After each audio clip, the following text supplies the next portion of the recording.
लेकिन वो जो थे जीतन मांझी, तो आपको मालूम है जी, हम रिजाइन कर दिए थे। आपको याद है ना 14 की कहानी, लोकसभा के चुनाव के बाद, और हमने अपनी जगह उस व्यक्ति को बना दिया। अब वो अभी क्या बोलते रहते हैं उनको नहीं पता है। पार्टी का कोई नहीं चाह रहा था कि आप छोड़िए, तो हम छोड़ के उस आदमी को और कोई दूसरा नहीं नाम दिया था।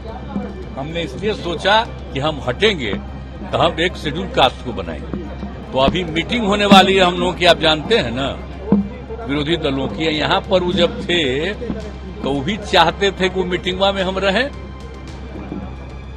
तो एक बात सबको मालूम था कि जहां कहीं भी वो बीजेपी के लोगों से मिल रहे थे, आप मिल करके फिर हमारे यहां भी आकर के कहते थे ये हुआ, तो हम तो जान ही रहे थे सब बात। और जब मेरे पास मिलने आए तब भी हमने कह दिया कि या तो आपको इतना ज्यादा हमने बनाया, कोई दूसरा नहीं बनाया, या तो अपनी पार्टी को मर्ज करिए, और नहीं तो अलग होना है तो अलग हो जाइए। अन्य पार्टियों की तरफ से हो गया था तो आप लोगों को तो बता ही दिए हैं पहले। तो हम लोग फिर अलग हो गए। वो अलग हो गए तो उसी में वो चूंकि बीजेपी के लोगों की इच्छा थी कि उनको आप अपने साथ करके अपने शेयर का उनको दे दीजिए टिकट, तो दे दिए थे। लेकिन वो जो थे जीतन मांझी, तो आपको मालूम है जी, हम रिजाइन कर दिए थे। आपको याद है ना 14 की कहानी, लोकसभा के चुनाव के बाद, और हमने अपनी जगह उस व्यक्ति को बना दिया। अब वो अभी क्या बोलते रहते हैं उनको नहीं पता है। पार्टी का कोई नहीं चाह रहा था कि आप छोड़िए, तो हम छोड़ के उस आदमी को और कोई दूसरा नहीं नाम दिया था। हमने इसलिए सोचा कि हम हटेंगे तो हम एक शेड्यूल कास्ट को बनाएंगे, तो ये हम कर दिए थे।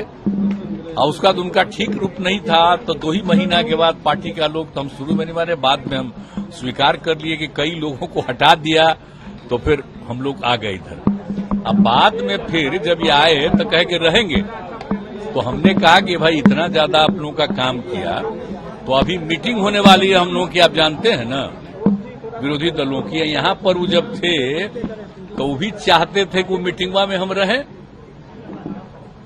तो एक बात सबको मालूम था कि जहां कहीं भी वो बीजेपी के लोगों से मिल रहे थे, आप मिल करके फिर हमारे यहां भी आकर के कहते थे ये हुआ, तो हम तो जान ही रहे थे सब बात। तो हमने एक बार कह दिया, और जब मेरे पास मिलने आए तब भी हमने कह दिया कि या तो आपको इतना ज्यादा हमने बनाया, कोई दूसरा नहीं बनाया, या तो अपनी पार्टी को मर्ज करिए, और नहीं तो अलग होना है तो अलग हो जाइए। तो मर्ज नहीं किए, कहा कि ठीक है तो हम अलग हो जाते हैं। अलग हो गए, ठीक ही हुआ। तो उसी का देखिए जरूरी था। अभी 23 तारीख को मीटिंग है, तो सब पार्टी के लोग अपनी अपनी बात करेंगे। अगर ये लोग अंदर रहते तो जो कुछ भी बोलता वो सब बीजेपी को खबर होती। तो इसीलिए आप समझ लीजिए कि ये पहले ही किया, आप लोग जान लीजिए। तो इसीलिए हमने कह दिया था आप तो मर्ज करिए, नहीं तो अलग होइए। तो हो गए अलग, अब ठीक है हुआ। इसीलिए आप जानते हैं हम तो अपने कोटा के ना बना दिए थे उनको, तब फिर हम तो उसी तरह रत्नेश सदा को बनाए। अब रत्नेश सदा को आप लोग जानते न है जी, कब से हम रत्नेश सदा को हम जान रहे हैं। मीटिंग बुलाया, कहाँ गए, कब से हम जानते हैं। तीसरा टाइम तो हमको लगा कि वो तो ठीक ही है, तो इसी को हम बुला लिए। उसी दिन जब हो गया कि अब वो छोड़ देंगे तो हमने इसको बुला लिया। तो उसी दिन हमने कह दिया और सब लोगों से बातचीत कर ली, और सबसे बात करके इनको कर दिया। और फिर तुरंत गवर्नर साहब से बात किया, उनके इस्तीफा का भिजवा दिया। वो स्वीकार किए, बाहर थे लेकिन फिर भी स्वीकार किए। और तुरंत हम जो नया मंत्री बना उनका भी उसी दिन 13 को ही भेज दिए, तो उनका आ गया।